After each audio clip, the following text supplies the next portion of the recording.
सिक्खी से इतिहास रहा है। 18 बार दिल्ली पे फतेह की थी, तो अब फिर वहीं से पंजाब से वही जत्था चलकर यहाँ आ रहा है और इसको समझ लेना चाहिए। मुग़ल भी बड़े मुगालते में थे कि ये क्या कर लेंगे, और ये भी मुगालते में है, ये भी जिले इलाही अपने आप को बादशाह समझते हैं। तो इनको भी समझ लेना चाहिए कि इनकी नींव हिल चुकी है और बस अब गिरने की घोषणा होनी बाकी है। इंसान सदियों से जब विकास हुआ इंसान का, तो काफ़ी मुसीबतों से लड़ के आगे बढ़ा और ये सभ्यता का विकास हुआ। आज हमने सुई से लेके हवाई जहाज बनाया। इस दुनिया पर इंसान राज कर रहा है, और इंसान से अगर इंसानियत हट जाती है तो वो किसी जानवर से कम नहीं होता। तो मोदी सरकार किसी जानवर से कम नहीं, और जानवर जंगल में रहता है, सभ्य लोगों में नहीं रहता। और जानवर जंगल का राज एक कहता है कि जिसकी लाठी उसकी भैंस। जनता के हाथ में लाठी है और जनता के हाथ में वोट है। सर क्या कहेंगे, जिस तरह से किसान पूरे देश भर में आंदोलन कर रहे हैं कृषि बिलों को लेकर, पर उन्हें प्रोटेस्ट करने नहीं दिया जा रहा है, दिल्ली आने से रोका जा रहा है, क्या कहना चाहेंगे? देखिए, एक कहावत याद आ गई मुझे इस बात पर कि वो शायद नीम की लकड़ी को ही चंदन समझ बैठे, जो पाया देश की कुर्सी उसे लंदन समझ बैठे। कभी घर वापसी धन वापसी का खेल दिखलाकर ये हिंदुस्तान के किसानों को काला धन समझ बैठे। तो इनको लग रहा है कि आज कुर्सी पे है, इतनी बड़ी फोर्स, सेना और सीआरपीएफ के दम पे ये हम पर राज कर लेंगे। ये हमारे सिर पे एक बंदूक रख के और हमें कहेंगे कि ये ना करो, वो ना करो, ये तुम्हारे हित में, ये तुम्हारे खिलाफ है। तो शायद ये मुमकिन नहीं होगा, क्योंकि इंसान का स्वभाव है कि इंसान सदियों से जब विकास हुआ इंसान का, तो काफ़ी मुसीबतों से लड़ के आगे बढ़ा और ये सभ्यता का विकास हुआ। आज हमने सुई से लेके हवाई जहाज बनाया। इस दुनिया पर इंसान राज कर रहा है, और इंसान से अगर इंसानियत हट जाती है तो वो किसी जानवर से कम नहीं होता। तो मोदी सरकार किसी जानवर से कम नहीं, और जानवर जंगल में रहता है, सभ्य लोगों में नहीं रहता। और जंगल का राज एक कहता है कि जिसकी लाठी उसकी भैंस। तो आज देखिए, जनता के हाथ में लाठी है और जनता के हाथ में वोट है। आपने बरगला के वोट तो ले लिए, झूठ बोलकर वोट तो ले लिए, लेकिन आपको बता दें कि जिस तरीके से शंभू बॉर्डर आपने लगाया, जिस तरीके से समाल का बॉर्डर लगाया, जिस तरीके से हिसार में आपने ताकत आजमा के देखी है, सर्दियों में वाटर कैनन चलाए, सभी किसानों ने मिलकर, नौजवानों ने, मजदूरों ने मिलकर आपके हर बॉर्डर को 18 बैरियर को तोड़ कर, चाहे सड़क तोड़ी गई आपने, और सड़क को भरकर हमारी ट्रैलियाँ आगे बढ़ी हैं और आज दिल्ली बॉर्डर पर पहुंच चुके हैं। टिकरी बॉर्डर पर 50,000 किसान इकट्ठे हैं, सोनीपत कुंडली बॉर्डर पर पहुंच चुके हैं, और ये वक्त देर नहीं है। अगर अभी भी नहीं संभले, अभी भी किसानों को प्रोटेस्ट का राइट नहीं दिया, अभी भी उनको शांतिप्रिय ढंग से 3 महीने से शांतिप्रिय ढंग से आंदोलन कर रहे हैं, नहीं चला, तो समझिए ये पार्लियामेंट तक पहुंचते इनको देर नहीं लगेगी। पार्लियामेंट कोई ज़्यादा दूर नहीं है। जो ये समझ रहे हैं अपने आप को बादशाह समझ रहे हैं, जिले इलाही समझ रहे हैं, इनके राज भी गिरे थे और ये भी गिरेंगे। सिक्खी से इतिहास रहा है। 18 बार दिल्ली पे फतेह की थी, तो अब फिर वहीं से पंजाब से वही जत्था चलकर यहाँ आ रहा है और इसको समझ लेना चाहिए। मुग़ल भी बड़े मुगालते में थे कि ये क्या कर लेंगे, और ये भी मुगालते में है, ये भी जिले इलाही अपने आप को बादशाह समझते हैं। तो इनको भी समझ लेना चाहिए कि इनकी नींव हिल चुकी है और बस अब गिरने की घोषणा होनी बाकी है। अगर ये आज संभल गए तो उनको प्रोटेस्ट का राइट दे दिया, उनको संभलने का समय दे दिया, उनको शांतिपूर्ण आंदोलन करने का समय दे दिया तो ठीक है, और इन बिलों को वापस ले लिया तो ठीक है। नहीं, इनकी चूल्हे, इनकी पुश्तें, आरएसएस की पुश्तें ख़त्म हो जाएंगी नागपुर से लेके। और जिनकी ये चाकरी करते हैं, मैं उनको भी कहना चाहता हूँ, जिनकी ये चाकरी करते हैं, एंटीला भी नहीं रहेगा।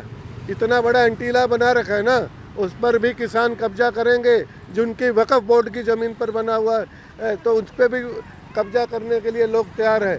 आप ध्यान रखिए कि जनता को तंग मत कीजिए, जनता को उनकी आज़ादी मत छीनिए, नहीं तो वो आपकी आज़ादी छीन लेगी। बस मैं यही कहना चाहता हूँ। सरकार का सिर्फ कहना है कि जो किसान प्रोटेस्ट कर रहे हैं, प्रोटेस्ट करने से जो बात है उसका वो हल नहीं निकलेगा, बातचीत करने से हल निकलेगा। तो बातचीत करने के लिए 3 बार किसान यहाँ दिल्ली आए, क्यों नहीं की बातचीत?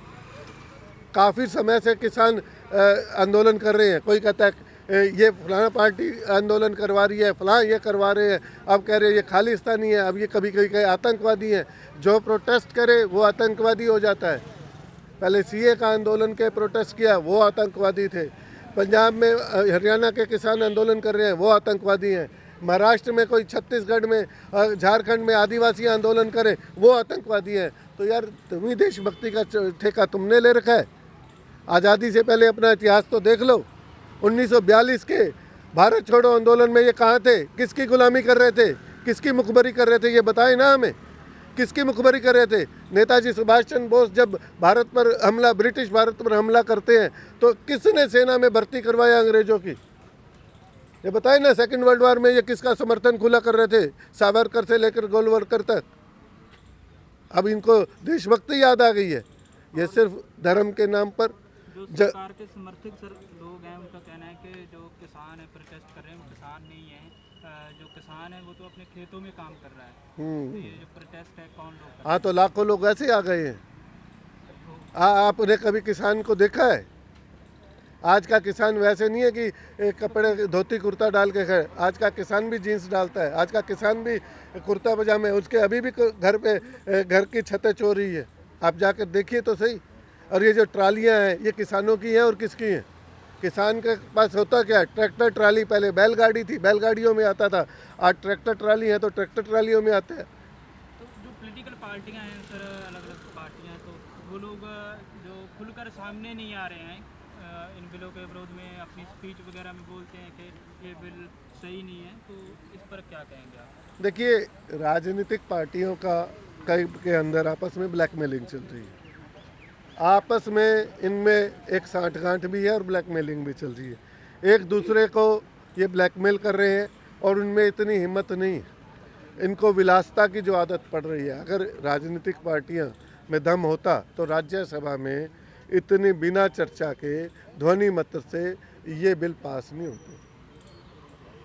तो सर क्या कहीं ना कहीं ये ये सरकारें भी मिली हुई है। सरकार के साथ तो मिले हुए तो हम नहीं कह सकते, क्योंकि वो कुछ राजनीतिक दल हमारा समर्थन भी कर रहे हैं।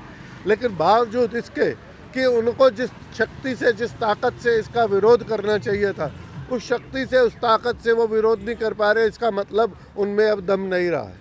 या तो कल अरेस्ट कर लिया गया था, तो क्या अरेस्ट करने से ये जो आंदोलन है उसको कम करने की कोशिश की जा रही है कि इससे और बढ़ेगा? देखिए, हरियाणा से मैं आता हूँ। हरियाणा में लगभग 300 किसान नेताओं को अरेस्ट किया जो हर क्षेत्र के अलग अलग थे। और हमारे घरों तक भी पुलिस पहुंची। रात को 1 बजे, 12 बजे, 1:30 बजे, 2:30 बजे, 3 बजे बिना महिला पुलिस के घरों में दबिश की गई। घरों पे दरवाजे तोड़कर घुसे, चोरों की तरह घरों में आए। ये कोई तरीका थोड़ी था। और वहाँ महिलाएं भी थी, औरतें भी थी, बच्चे भी थे। उन्होंने सारे कानून को दाव कर, अंग्रेजों ने भी ऐसा काम नहीं किया। रात को अरेस्टेशन, 70 साल उम्र के लोगों की अरेस्टेशन। यहाँ पर जंतर मंतर पर अभी परसों की बात है कि 5 किसान भिवानी से आए थे, बेचारे 70 साल के थे। आपको वो पार्लियामेंट स्ट्रीट पे उठा के लेके भी आप यहाँ करने के आ रहे हैं, पैदल आ रहे हैं। इनको उनसे इतना डर था बिना बताए। तो जैसे और ये आंदोलन करके जो है जो किसान है, ये जो सरकार ने ये बिल पास किया है, तो क्या इसको बदलवा पाएगी? देखिए, एक इतिहास में कहावत है, लड़ेंगे जीतेंगे। जो लड़ता है वही जीतता है। ये सर्वाइवल फॉर एग्जिस्टेंस है। सर्वाइवल की लड़ाई है, एग्जिस्टेंस की लड़ाई है। जब एग्जिस्टेंस की लड़ाई हो जाती है तो आंदोलन हो, लड़ाई हो, तब कोई मायने नहीं रखता कि जीत हार के लिए नहीं लड़े जा रहे हैं। ये हम अपने सर्वाइवल के लिए लड़ रहे हैं, हम अपनी एग्जिस्टेंस के लिए लड़ रहे हैं, अपनी होंद के लिए लड़ रहे हैं, अपने स्वाभिमान के लिए लड़ रहे हैं, अपनी ज़मीन के लिए लड़ रहे हैं, अपनी खेती के लिए लड़ रहे हैं, अपनी फसल के लिए लड़ रहे हैं, और सबसे बड़ी बात है अपनी आज़ादी के लिए लड़ रहे हैं। तो जब लड़ाई है, आज़ादी की लड़ाई भी तो 100 साल चली थी। अंग्रेज कहते थे कि इनका सूरज ही अस्त नहीं होता, है ना। तो क्या हुआ? जीते ना, 47 में लड़ाई में जीते ना। देखिए, लड़ाई लंबी हो सकती है, आप ये कह सकते हैं। जीत हार की बात नहीं है, बात यह है कि उसमें भी ये रसाकशी है, उसके अंदर भी दम देखेंगे कितने हैं, और हम भी देखेंगे कि कितना दमन करते हैं। भगत सिंह ने कुर्बानी दी, राजगुरु सुखदेव ने कुर्बानी दी, महात्मा गांधी को मार दिया गया इनके द्वारा, और काफ़ी सुभाष चंद्र बोस ने, काफ़ी क्रांतिकारियों, गदर आंदोलन के क्रांतिकारियों ने कुर्बानियाँ दी है। और करतार सिंह सराभा ने जो चलाया था, सरदार अजीत सिंह ने पगड़ी संभाल जट्टा, ये लड़ाई तो यही थी। तब भी ज़मीन की लड़ाई थी, आज भी ज़मीन की लड़ाई है। तब अंग्रेज़ कब्जा करना चाहते थे, अब ये उनके चमचे काले अंग्रेज़ कब्जा करना चाह रहे हैं, बस फ़र्क इतना है।